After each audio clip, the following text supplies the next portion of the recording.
of these videos every week. And it is something I've been feeling the need to do, this inkling to do, but I've had a lot of resistance. And the resistance would be gear, and then I would get the gear. And the resistance would be not wanting to bring a tripod on my run, not knowing what to say, just kind of putting it off to the next day, more or less, for some reason or another. With that said, I have been reaching a point in my work and well-being where I feel the need to do whatever I say I'm going to do, and I've been seeing the results of that. And so I hold myself to a new, higher standard, and this is me doing it whether I like it or not. Because it's not comfortable. You know, you could walk by someone on the trail and just look like a bit self-absorbed, maybe a bit cheesy, you know, because it kind of is. But at the root of it all, it's not for fame or money, honestly. I don't feel that. Granted, I'm aware of my desires and selfish tendencies just as the next person, but I don't necessarily feel like I'm carrying that. And as far as money goes, I know that when I put my mind to something and kind of piece things together that I've been working on and developing, that the money sort of comes in different ways and shapes and forms. And so in a way this is for money, but through the development of skills and understanding of my own self and processes and systems and tools, all of that kind of comes together and will lead to money, whether it's my own projects, client work, this channel. So directly trying to sell things to people or generate tons of views to get money doesn't really resonate. If that happens, great. If it doesn't, great. When I was young, I was flipping houses and I had a decent amount of money compared to the average small town Utah kid. You know, I was sitting on 100 grand, 150 grand, had a couple cars, used cars with like a Porsche, Audi SUV, and different things. And I could kind of flex, like I had enough money to flex, enough of a credit score to flex, thinking that would get me friends and money, and it did somewhat, and it didn't somewhat. It did put me through a chapter though, and I'm grateful for it. And you know, it's fun to drive cool cars and experience things, but very quickly, just as the cliche goes, it's fleeting.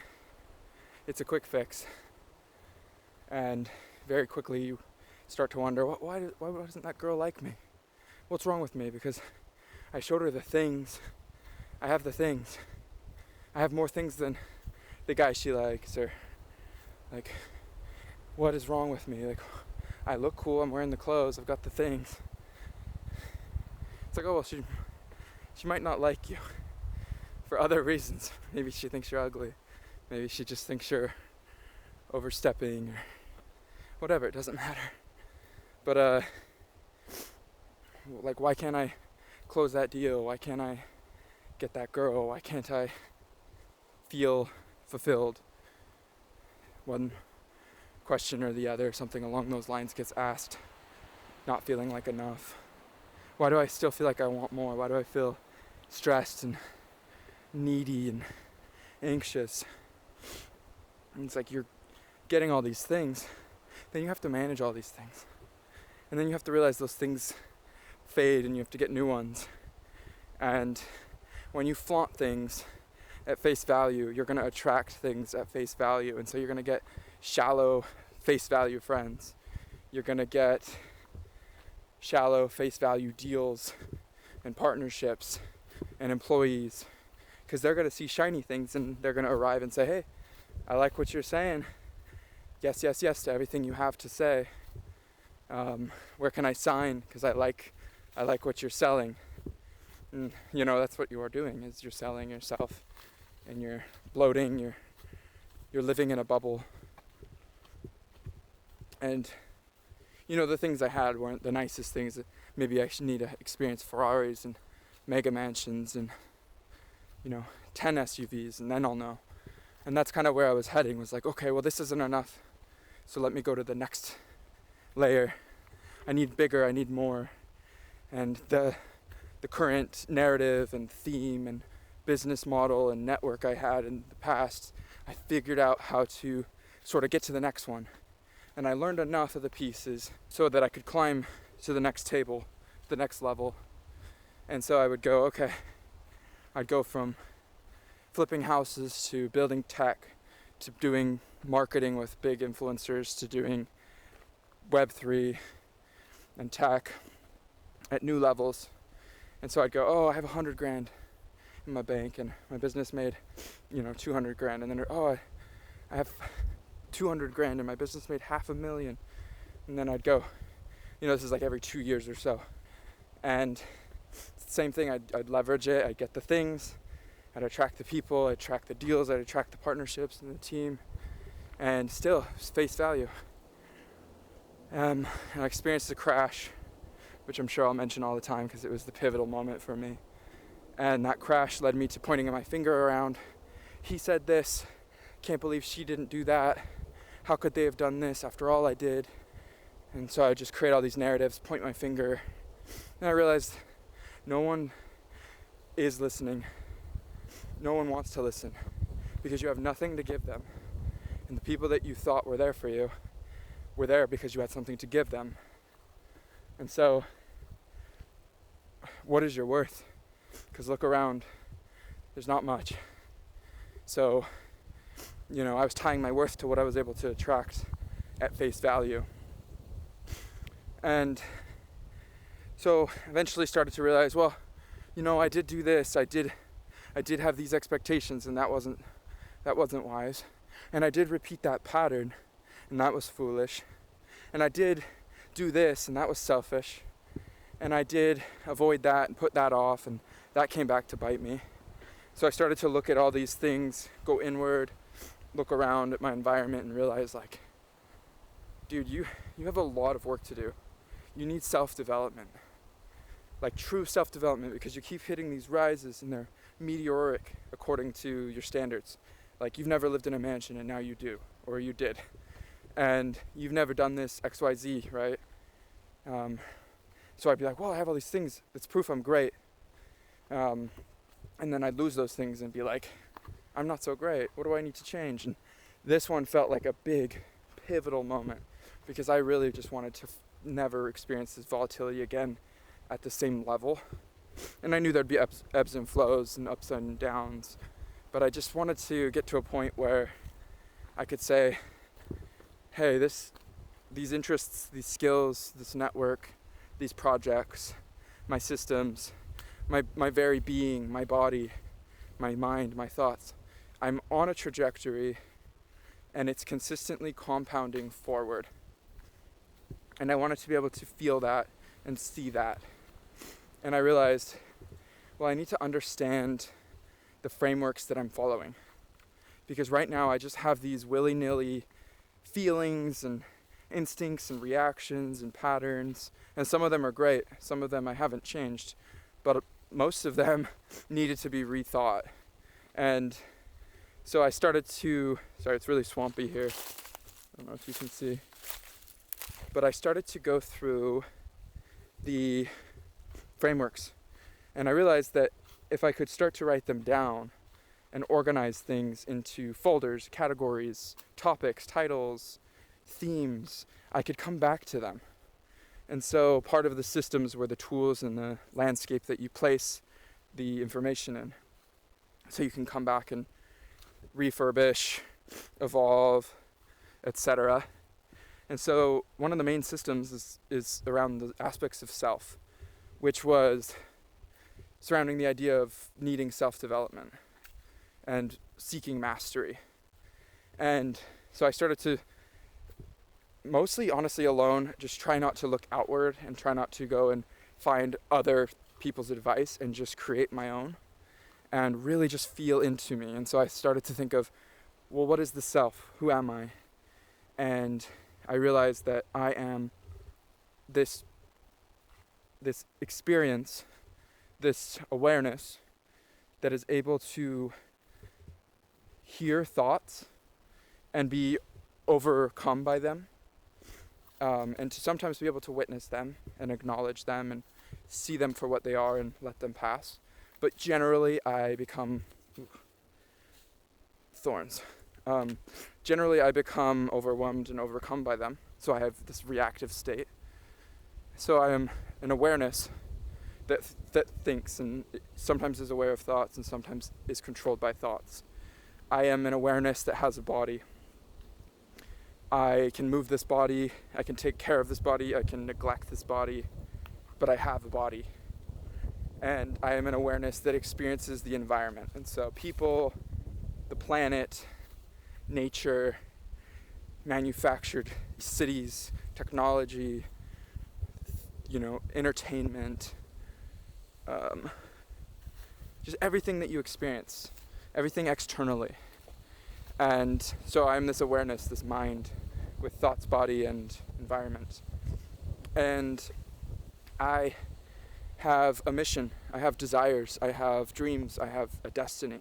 I can feel it. I can feel that I have a potential and I have a unique ability to offer something. I'm going to turn this on just in case that helps me.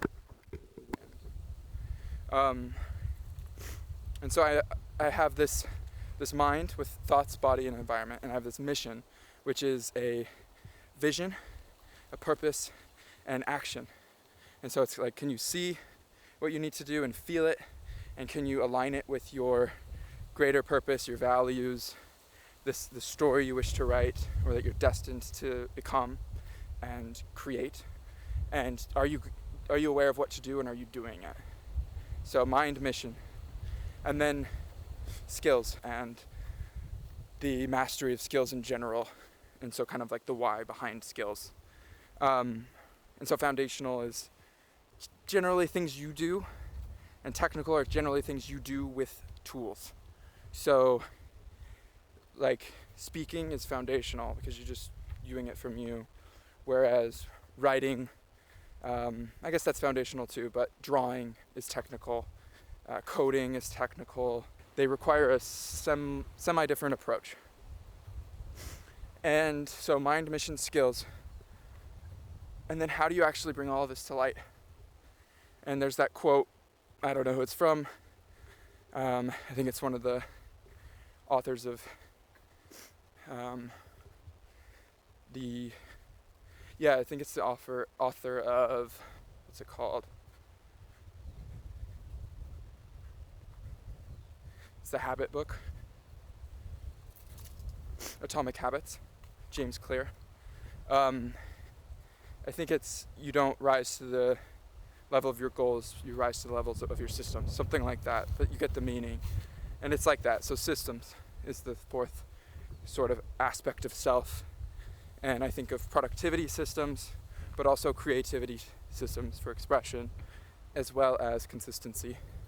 So how do you hold it all together, basically? What are the rules? What are the frameworks? That's what systems are.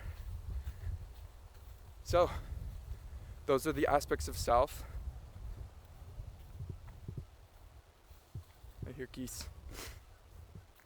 I notice myself feeling embarrassed filming this as I'm walking. It's like, oh, that guy thinks he's the next Logan Paul. It's just these stupid fears we have. When it doesn't matter at all. Like, they'll probably just be like, oh, good for him, or, oh, the guy's a moron. Either way, doesn't matter. It's geese, though. So anyways, other frameworks I started to develop was this idea of quick fixes and lifelong practices. And I realized that the answer to this up and down that I was telling you about is, instead of seeking quick fixes, you're supposed to pursue like lifelong, like it never ends. So the answer is, it's not a quick fix. And that's a book I'm writing right now. It's called Not a Quick Fix: Lifelong Practices to Develop the Mind, Mission, Skills, and Systems for the Path to Mastery, basically. And I'm still a work in progress, obviously, but I've been able to build better tools and technology and just build a stronger, more foundationally sound business, more balanced.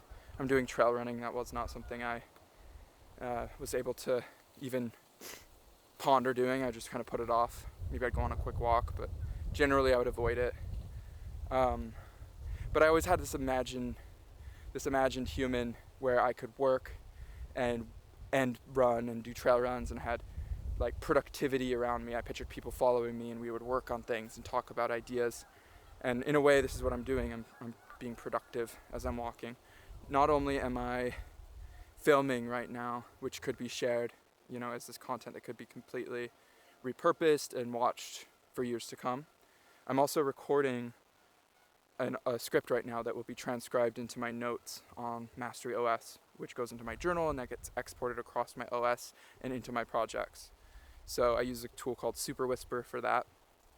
And so yeah, I'm recording, and I'm running, and I'm processing things. So I experience more of this hyper productivity, and it's more properly targeted and more potent in my goals.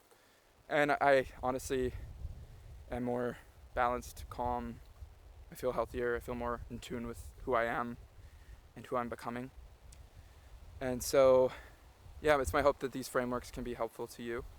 And whether it's chasing quick fixes and vices and transitioning towards virtues and lifelong practices, or understanding the aspects of yourself or the pillars of your life, I'll get into all of these frameworks over time.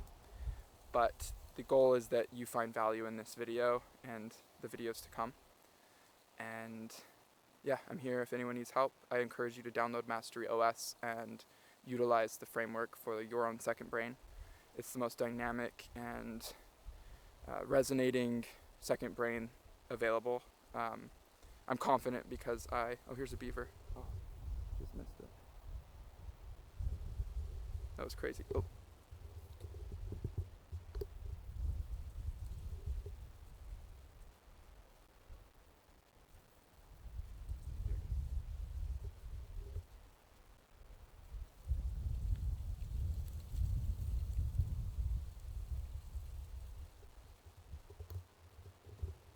Anyways, that was pretty cool. I love the idea of systems and tools and putting things in the right place, and so the second brain really resonated with me, but I felt like a lot of them were very linear, and so that's what Master OS is here to solve. So the current version is 2.0, and there'll be more updates continually. There's also other templates that you can use for managing teams and tasks and projects called PRD, managing your content, Creator HQ, there's a bunch. So I'll put the links in the description, and yeah, feel free to follow along. And thank you so much for being here.